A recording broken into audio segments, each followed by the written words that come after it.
Good morning, Alan. Hello, everyone else, and welcome to TARDIS Spider. Today, we're going to look at Four to Doomsday and how this story is structured similar to a Hartnell era story.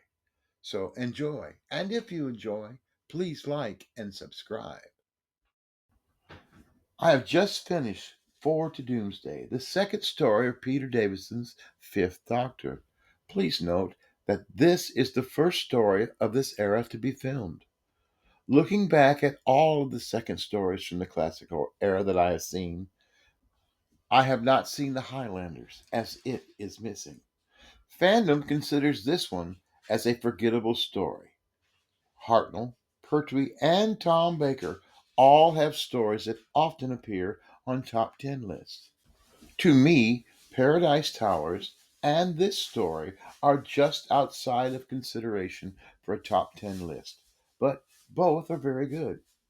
Four to Doomsday is built like a Hartnell era story, in that the story starts with the Doctor failing to return a companion to Earth, the TARDIS crew trying to figure out where and when they are.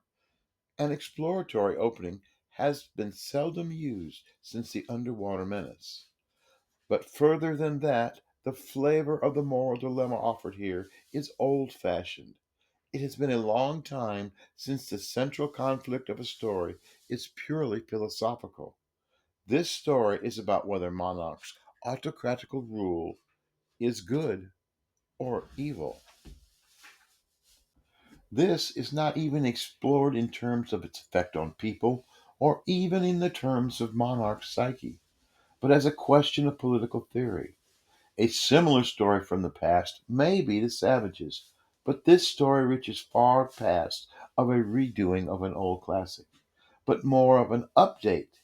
Now, to this day, the series tries this once or twice a season. Four to Doomsday fits into the tradition of stories like Full Circle and State of Decay, stories with a much earlier flavor of what Doctor Who was. They did so because of the idiosyncrasies of their writers, not out of a meta philosophy of Doctor Who. State of Decay had a Hinchcliffe era story feel, where Full Circle had a classic feel because the writer had grown up a Doctor Who fan. Both felt like old school Doctor Who because the writers' backgrounds were of older Doctor Who. This method of having the past influence Doctor Who's present because of the show's influence on the writers is better than an overt remake. This story tries to do something with its characters, framing the major conflict as the two extremes of Tegan's reaction to Monarch. We have to get back to Earth and warn them, and Adric's. Ooh, yay, fascism. Maybe the icky women will go away. It's trying to create soap opera character tension and drama, but it does so with broad strokes. Adric is sexist and embraces stupid ideas. Tegan is rash and does not think things through, as the Doctor mediates between them, giving Nissa the opportunity to be a working companion in this story.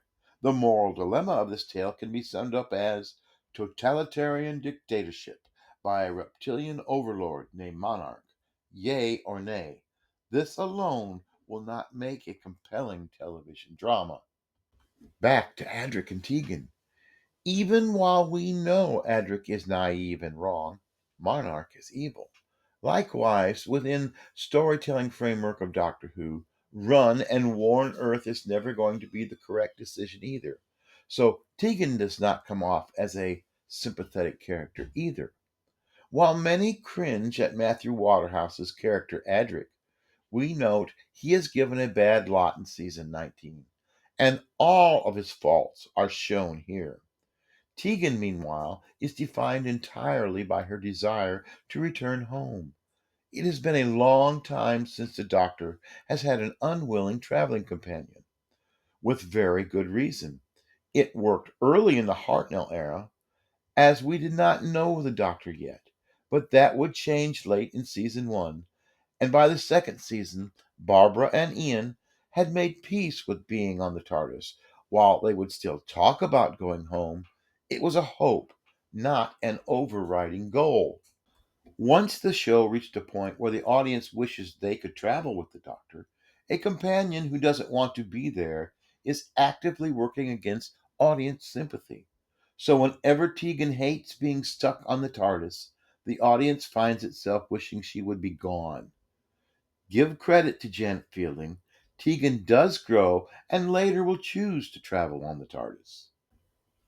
Please notice the performances of the cultural rituals are an interesting update on the Hartnell era mandate toward the show being somewhat educational. On the viewing of this story, I have found that this is a well paced story with everyone busy. Tegan does go over the top in frustration on her inability to fly the TARDIS, and the Doctor's cricket ball scene is both fun and ridiculous. Fun and ridiculous is a good way to describe this one.